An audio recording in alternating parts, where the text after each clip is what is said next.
Hey guys, this is Spooky from ArmoredTalk.com.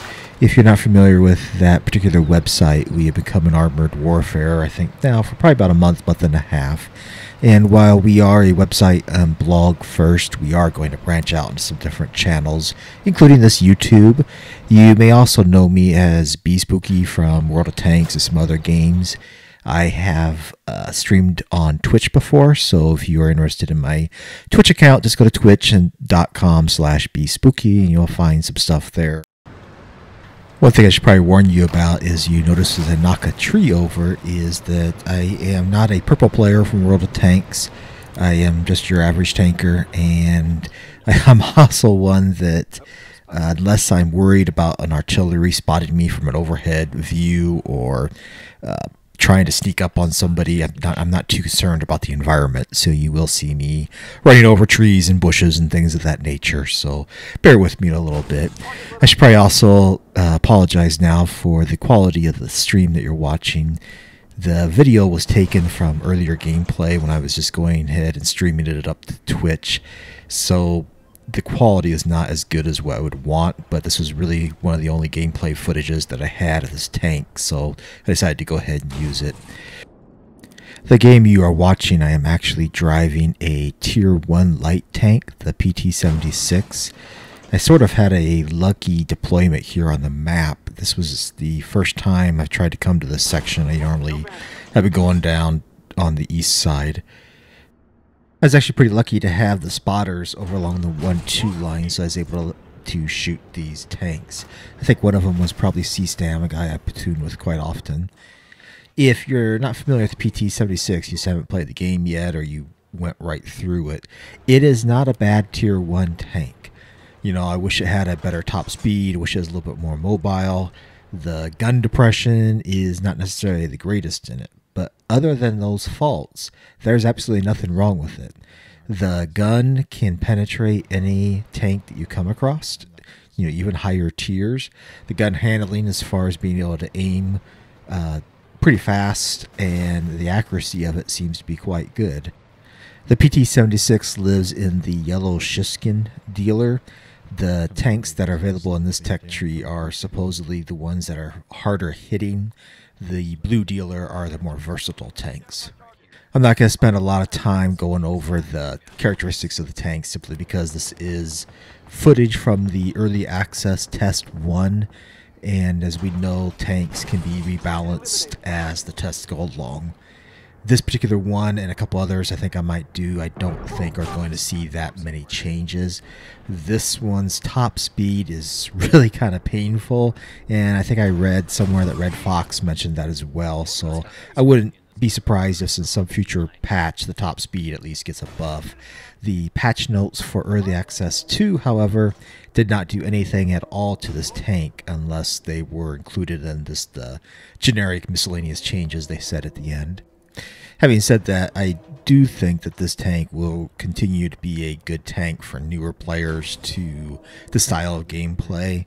You know, if you're not familiar with World of Tanks or you're just getting familiar with Armored Warfare for the first time you're jumping in, this would be a good tank to go ahead and start out with, simply because it does offer you a good gun that you're not going to have to worry about. The handling is good, the penetration hurts upper tiers, you know, with the only downside being really mobility. That means you're not going to be rushing out and getting yourself killed. So I would not be afraid of playing this tank whatsoever. You're probably going to notice that my driving ability seems to be subpar at the moment. And part of that has to do with I'm still getting used to the controls in Armored Warfare. They're different for me than World of Tanks. In World of Tanks, I checked the box to invert how the tank backs up. So no matter what, the D key, you'll go to your front end will go to the right.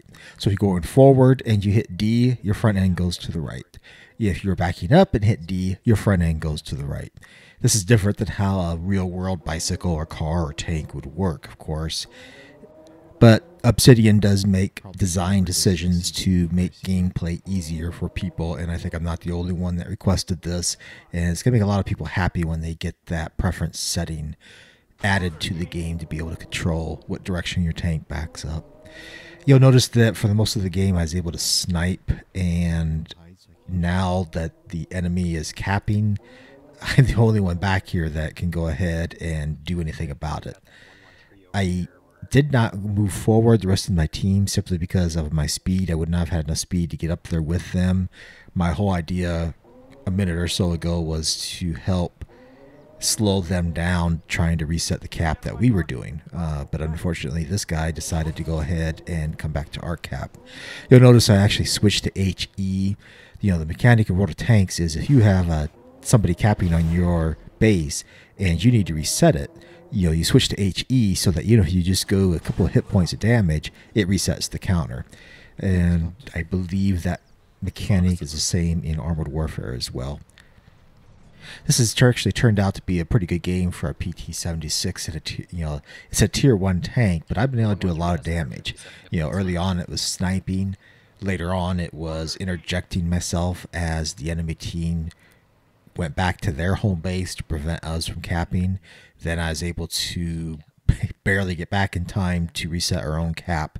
There is only one tank left. He's faster than us, but fortunately the other PT-76 has the same idea that I do, which is we're going to go ahead and work ourselves towards the enemy cap.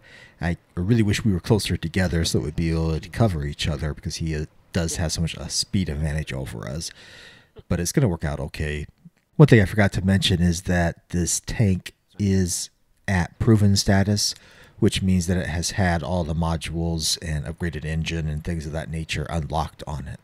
In Armored Warfare, you earn experience points, which is called reputation, which allows you to upgrade the equipment, similar to World of Tanks. Oh, here he comes.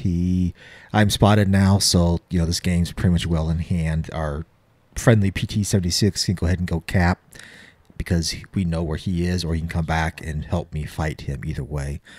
Unfortunately for the enemy, he decides to come around the corner though.